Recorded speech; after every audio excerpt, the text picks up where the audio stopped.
Okay, today I'm going to show you how to remove the reservoir from a ML320. This is a 2001 model. It has 320,000 miles on it, so it's been pretty good, but I'm also good to take care of it. Alright, so a couple of things that I did not see in the other videos were, which one of these pumps here was the front and the back, but I've looked at some diagrams and it appears that this one is the front, and I've already taken the connector off so I could lift the reservoir out. So I'm going to go ahead and lift up on this pump here. There's a grommet in there, so it's a little tight. I'm going to take that out. I had already pulled the tubing loose from this, and there's also a small screw that holds this in on the inside there, and there's other videos that show exactly how to remove this, but it's very simple. It's just this one screw. And then down below there's just a couple of rubber grommets that this is seated on. So there's only 3 connection points. The rubber grommets that I mentioned that this pushes down into, there's no screws, and just this single screw here, which I believe that was I removed that with a 10mm socket. So I was able to just pull this up. That side popped, and this side's a little more snug.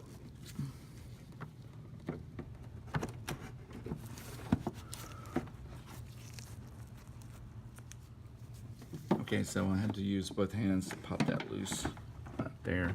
Now you can see, I believe this is for the rear washer, according to some exploded diagrams. I'm not positive. I am going to check that once I install the new washer fluid pumps, but I'm going to go ahead and remove this.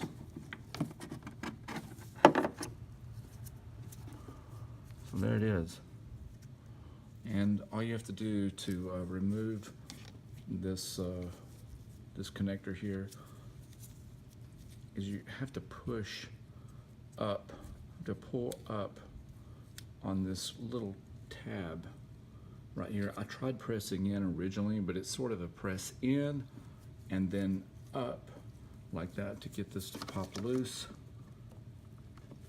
And it is very snug. So I had already pried that loose before I started filming again, but that is the second unit there. So reach down, pop this loose.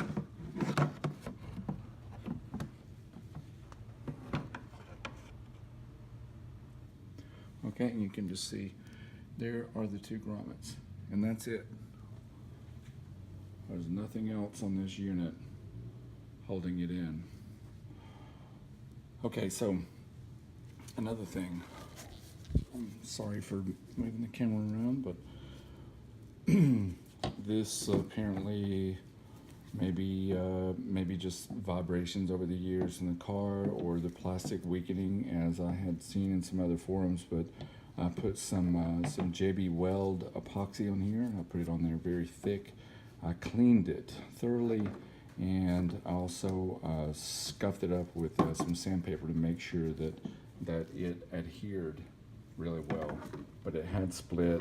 That's where it was leaking. I think this is really common, but the plastic still seems pliable. It does not seem dried out. There are no other cracks in it at all. So I'm going to be reusing this, and I did clean it out to make sure that there's nothing that would clog my new pumps. Okay, so I did remove one of the old grommets, and it was in fairly bad shape. It had gotten some splits in it, and it was leaking. So this is what the new grommet looked like that came with the pump. I did get this pump from Napa. I think it was $20 $21. And so the pump looks, or the grommet rather, looks a little bit different. There's the new one, and there is the old one. So this one's in a little bit better shape, but I'm still going to replace it. And even though these look a little bit different, that one was really snug, so I think I'm going to be fine. Okay, this was a little bit tricky, weird, because these ribs right here hold the washer pump in place once they're installed, but to get it pushed back inside is a little bit tricky. And if I rotate this over, you can see that there's sort of there's a flat edge right there that did allow this to slide a little bit better. So what I did is slide that flat edge in, and then once you get it lined up with the grommet on the inside, I did install that first. So I just put a little bit of pressure on this and very gently just slide this down, and you can see it does slide in. And then you have to rotate this over and be really careful because this nozzle can snap off. All right, and then I'm going to put in the electrical connectors. The wiring itself was sort of taped onto these pieces right here. But what I'm going to do is just use a couple of these wire ties and hold them in place, and they'll be nice and secure. Okay, both of the pumps installed, and I went ahead and just snapped on the connector and attached the hose. I did that for this front one here as well, and I went ahead and secured the wiring with a wire tie or cable tie. And when I was removing the old grommet, there was a piece of it that I did find inside. I went ahead and removed that. That very easily could happen to anyone else.